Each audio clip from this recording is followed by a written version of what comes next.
Tonight, a vote of confidence towards the Port Pirie smelter and Bill Shorten in the region pitching his party's promises.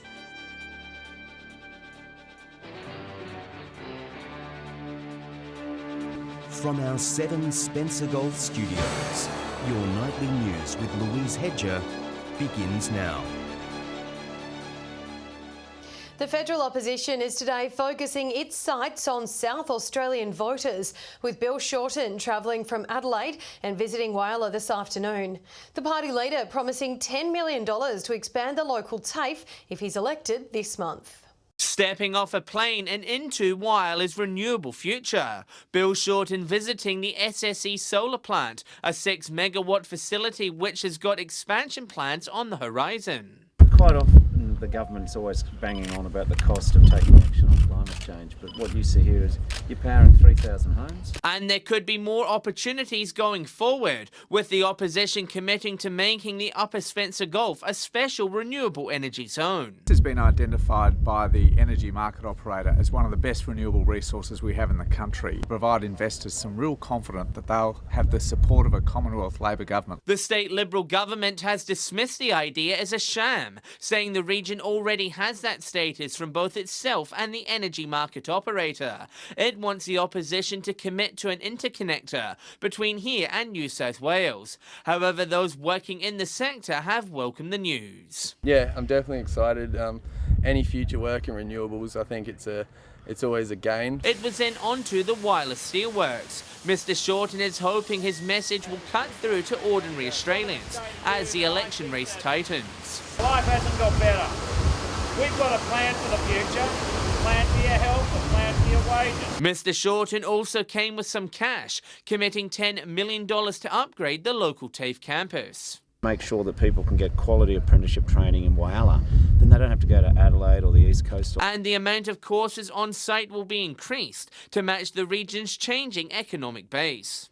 So I think if you've got a more skilled workforce, then really the sky's the opportunity for a whole lot of young people. Mr Shorten also today pledged millions of dollars to improve living standards in remote communities in the north of the state. John Hunt, 7 Spencer Golf News. It was announced late this afternoon that Havilah Resources and JFG have extended their partnership for the Grants and Maldorkey iron ore deposits near Broken Hill. JFG says it will invest $100 million to fund a feasibility study into whether the two deposits are commercially viable. We'll have more details tomorrow. Candidates vying for the federal seat of Grey in the upcoming election have today met in Port Augusta to pitch their visions. It's expected the marginal seat will be a tight contest at the ballot boxes. 5 candidates fighting for the campaign battleground of Grey. We're investing in what's important in the region. The group each staking their claims as the future voice for the region at an event in Port Augusta today. The battle at the ballots in this electorate could be one of the closest in the state. Out of the nearly 90,000 people who voted at the last election, the Liberal government only won by 3,500 votes. There is always the potential for it to swing back the other way, and I never take that lightly. Incumbent member Rowan Ramsey spruiking his achievements for the region.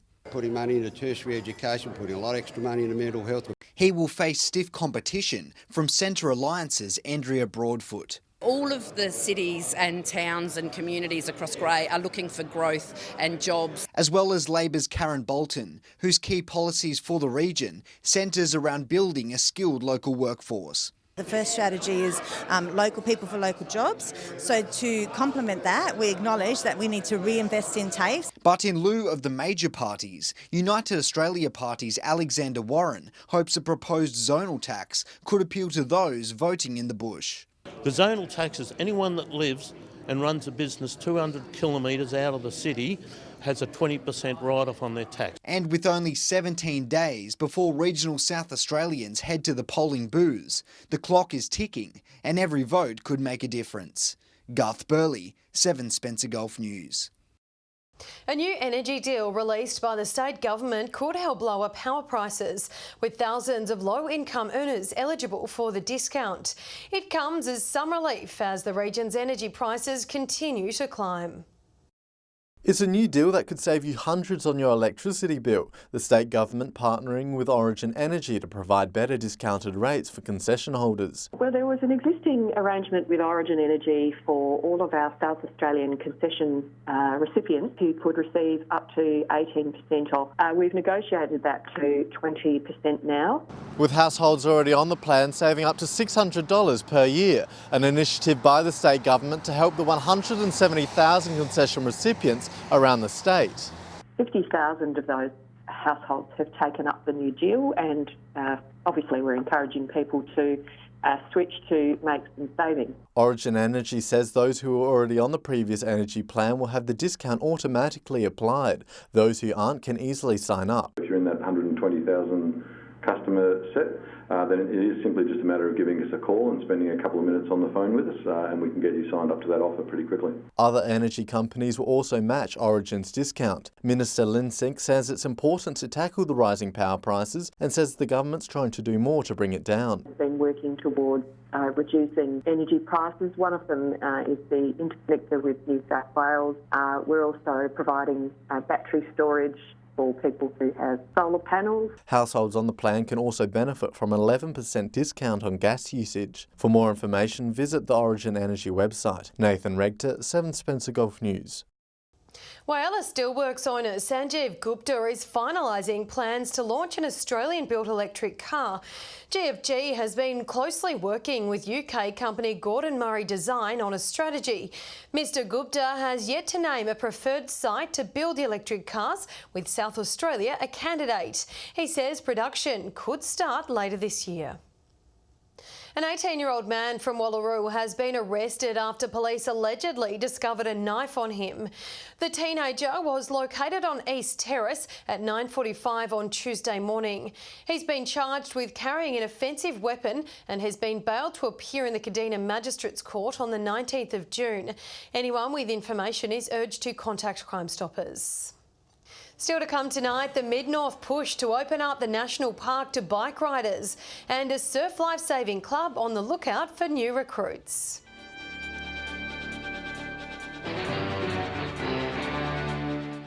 Welcome back. After one of the driest starts to the year, the Eyre Peninsula has finally received some much needed rain. The Western and Lower Eyre region reporting 49 millimetres overnight, but our drought-stricken farmers in the east only managed to get half of that. People throughout the region were still posting their photos and videos online, celebrating the first few drops of rain for the year. And there's plenty still to come. Many are hoping it'll ease the struggle of the drought. A biking group in the Mid-North is hoping to put Melrose back on the map by pushing to open up the local national park to riders. $18,000 has been committed through the Building Better Regions Fund to help keep that project on track. Bike Melrose is going off the beaten track. The Mid-North Group announcing a master plan to create a biking network to properly link up the southern Flinders trails. A trail network that will be built into the National Park once we get official access there. But we can see this linking down into Wiradjuri, out to Wilmington. The plan would even see a possible link up to Port Pirie in the west and Bollaroo in the east, utilising the entire region's natural environment as a major ecotourism drawcard. To take tourism as cycle-based tourism especially into the future and put ourselves on the map. The 22-member group was in need of a cash injection to help make sure their vision became a reality, successful in receiving $18,000 through the government's Building Better Regions Fund infrastructure project.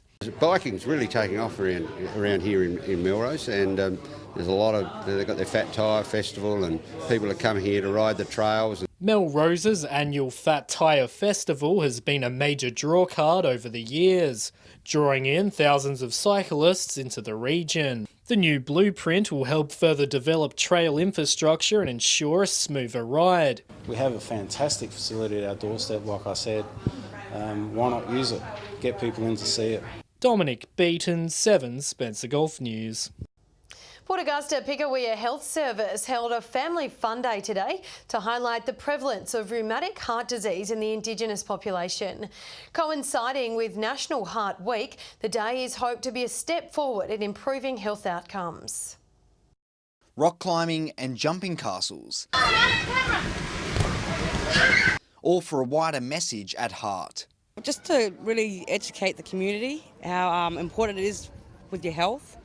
Hosted by Pikawea, the Family Fun Day aims to reinforce those important health messages. We focus a lot on hand washing, face washing, to prevent health illnesses that occur from lack of soap and sanitation. But in National Heart Week, there is a clear focus: rheumatic heart disease. Lots of Aboriginal people are affected. Indigenous people are 62 times more likely to experience the heart problem compared to non-Indigenous people. And it affects all ages. We get lots of young teenagers and young kids, and they have these needles for, how many years? 8, 9 years? The symptoms can start as something as simple as a cold or fever, but can morph into something more serious. Health workers say information days like this will be a big step towards increasing the awareness of the deadly heart disease. They need to know that it's very urgent and it's very serious disease, you know. Garth Burley, 7 Spencer Gulf News. They're the people who educate and shape the young minds in our community, and now hardworking teachers are being awarded in the 2019 Public Education Awards. Awards Ambassador Eddie Betts is rallying for locals to nominate those who deserve the honour. The full list of categories can be found online, and nominations close at the end of May.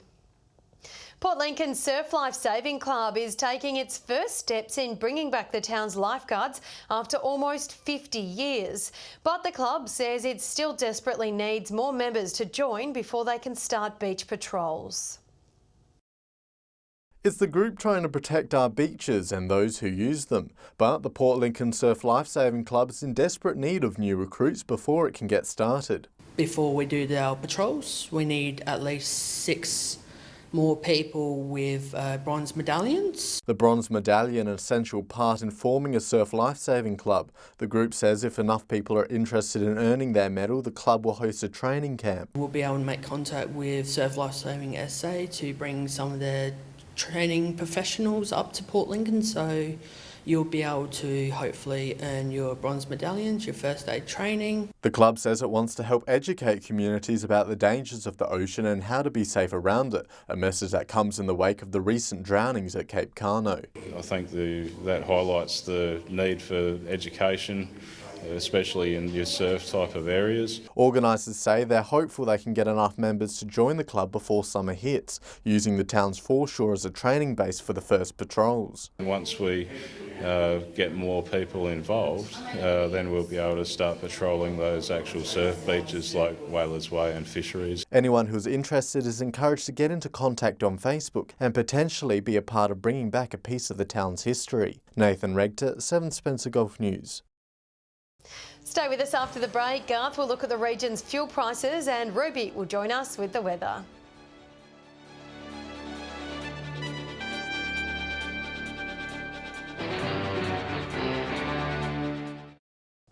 Welcome back. Here's Garth with Fuel Watch. Welcome back to another week, where we're all still seeing prices on the way up across the regions, but fortunately not by huge amounts. The unleaded prices in Port Lincoln, Whyalla and Port Pirie have slightly increased. Port Augusta is holding even from last week, while Kadina and Broken Hill saw the biggest jump, with the latter up nearly 2 cents. Good news in the city, with prices dropping over 5.5 cents. Turning to diesel, where plenty of motorists are seeing red. Along the Eyre Peninsula, Port Lincoln and Whyalla are both on the way up. So too Port Augusta, Port Pirie and Kadina, who are all loitering around the 150 mark. Meanwhile, Broken Hill experienced an increase of over 4.5 cents at the Bowsers to edge close towards $1.55. You can fill up the tank for less if you're using autogas. The prices across the region are either on the decline or holding even. Now remember, these prices are the regional averages and do not reflect any one particular outlet. But if you find a spot that sells unleaded diesel or auto gas for cheaper, let us know on our Facebook page. Now let's take a look at the weather. Here's Ruby. Thanks, Louise. We've seen some much needed rain over the past 24 hours, with more wet weather on the way. Broken Hill with a top of 23 today, Port Augusta and Port Pirie 21, Whyalla 30, Adelaide 19 and Port Lincoln 17 degrees. Looking to the satellite, where we can see a complex frontal system bringing showers to the region. On the waters, southerly winds at up to 25 knots with seas at 3 metres. The sun will rise just after 7 a.m, with sunset at 5:45 in the evening. Tomorrow, mixed conditions across the board. Port Augusta partly cloudy with a top of 21, Whyalla 20 degrees, Port Lincoln with showers and 19. Coffin Bay expecting a thunderstorm with a top of 16, Woodner showers and 18, Corn 21, Broken Hill showers and 20, Port Pirie 19, Clare 16, Cleves 17, Kadina 19 and Adelaide 24. Looking further ahead now to Friday, showers expected at Port Lincoln ahead of a dry weekend. Cleve with a partly cloudy end to the week, tops of 19, Woodner fine with a top of 19 on Friday. Whyalla looking fine and partly cloudy, 21 on Friday, Saturday 19. Port Augusta mostly sunny, 22 on Friday, Saturday 21. And showers for Kadina on Friday ahead of a fine weekend. Port Pirie looking fine on Friday, showers expected on Saturday. Clare with a wet end to the week and Broken Hill looking sunny on Friday with a top of 20 degrees. And here's hoping we'll see more drought relief soon. Back to you, Louise. Thanks, Ruby.